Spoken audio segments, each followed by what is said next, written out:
What's happening, Hardscapers? Today I'm going to talk about how I make and how you should be at least making $1,000 a day doing hardscaping. Let's get into this. So this is my entire plan on how I make $1,000 a day and why you should also be making at least $1,000 a day in your business.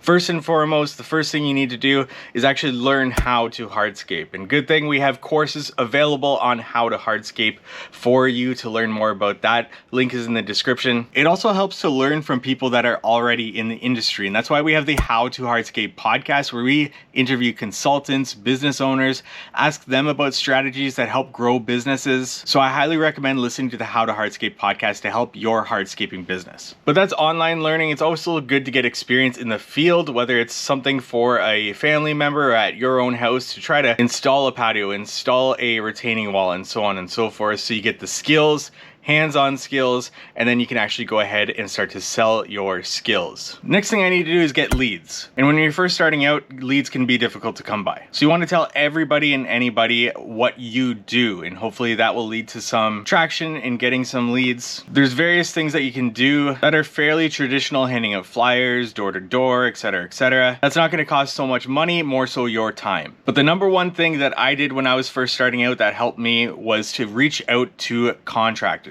Luckily, I already had a network of contractors that I could reach out to because I worked for a supplier for a number of years before I started my business. But the best contractors that I reach out to were asphalt companies, concrete companies that don't offer paver services. That's because those asphalt companies will tear out a driveway, prepare the base, and let it sit for a while. And they always have the opportunity to sell their clients on a new front walkway during that time period. So I would ask them for leads if they weren't going to do the paver walkway or steps or front overlay for a porch. And that led to me getting a lot of jobs. Now you do want to treat them well, give them a little bit of a kickback for giving you the lead. And that's just going to snowball from there for that. You can expand that into lots of different home service contractors, including lawn care companies, home inspectors, realtors if you really wanted to, because those can provide inexpensive leads to get you started. But really long-term strategies is where you want to spend time on as well.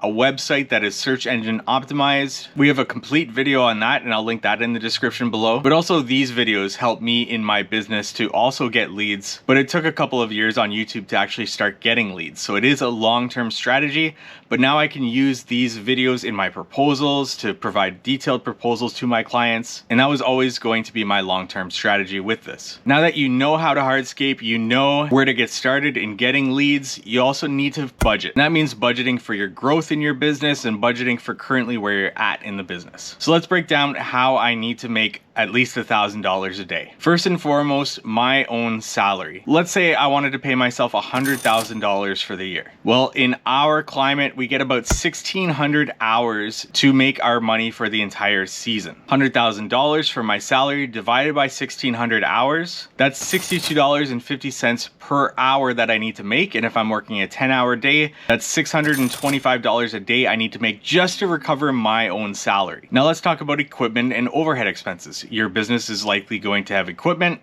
That equipment's going to need to be replaced. And you have overhead, things like marketing, software, your phone bills, internet bills, anything and everything that comes out of your company business needs to be recovered with every estimate that's going out. And it's not unreasonable at all to have at least $100,000 in overhead for the year. So in addition to my salary of $625 per day, I now have $625 that I just need to recover for overhead. That's already $1,250 that I need to recover just for salary and overhead expenses. Add any additional labor to that you are hiring, materials, and a net profit because the business also needs to make money as well. And like I said, those are just numbers that I'm throwing out there. You need to figure out this for yourself and for your own business and budget accordingly. And we have a budgeting and estimating tool called the How to Hardscape Headquarters software. Link will be in the description below for that. It has many more features than just the budgeting and estimating, and you can find out all of the features with that link, as well as book a demo with me personally to show you around. So with that budget prepared, I can then quote projects, and based on how long that project is going to take, versus our number of hours that we have in a season to recover. So say we have 1,600 hours in a year, projects are going to take 160 of those hours. That's 10%. 10% of my salary and overhead expenses and equipment needs to be applied to that project. Once again, add in any additional labor, materials, and any net profit to that. That is that project's total, and this really changed my business once I figured this out. In addition to that, within our software, you can create detailed proposals that are streamlined, adding in how you prepare a project from start to finish, line by line. And I do this with linking to our YouTube videos so our client can see exactly how we're doing it in my face, explaining it throughout the entire process. And this helps our clients dramatically. Number one thing I get when a client goes with us: why did you go with us to prepare your project? Well, it's because how detailed we were in our proposal, how well we communicated what we were going to do, and it helped that you had those videos as well. Now we get into the field aspect of being efficient. I lean on my strengths. I'm a good installer, but as an owner operator, I need to be in the field 100% of the time working on the project and not driving to the dump to dump my excavated material, not going to my supplier to pick up material.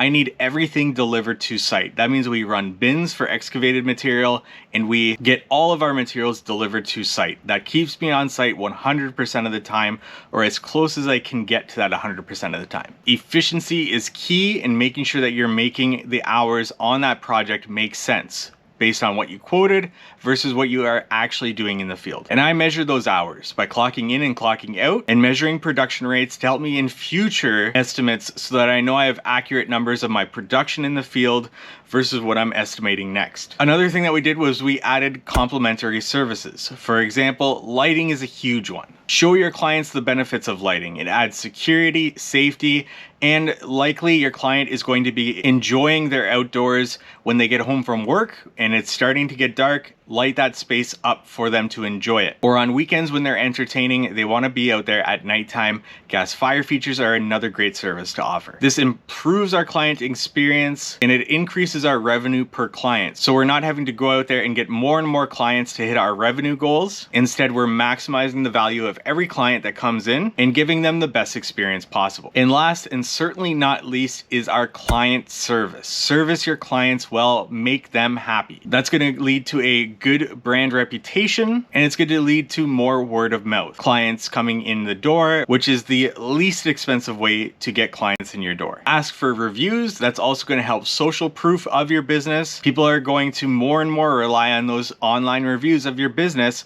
so ask your clients for those reviews. And in addition to that, if you get Google reviews, that's going to help your Google ranking of your website and show you to more and more clients. And all of these are the ways in which we make at least $1,000 a day doing hardscaping. If you have any questions about anything and everything that I talked about, we do have resources on the How to Hardscape website on everything that I just talked about, as well as videos that I'll link below. Our How to Hardscape headquarters software is also going to be in that description. And it never hurts to listen to the How to Hardscape podcast, where we talk with business owners on how they operate their business. So you get a diverse range of people coming on and talking about strategies that they do in their business to grow it. But if you have any questions about this, leave a comment in the comment section below. Like this video if you found it helpful for whatever reason, and subscribe to this YouTube channel for more hardscaping content like this.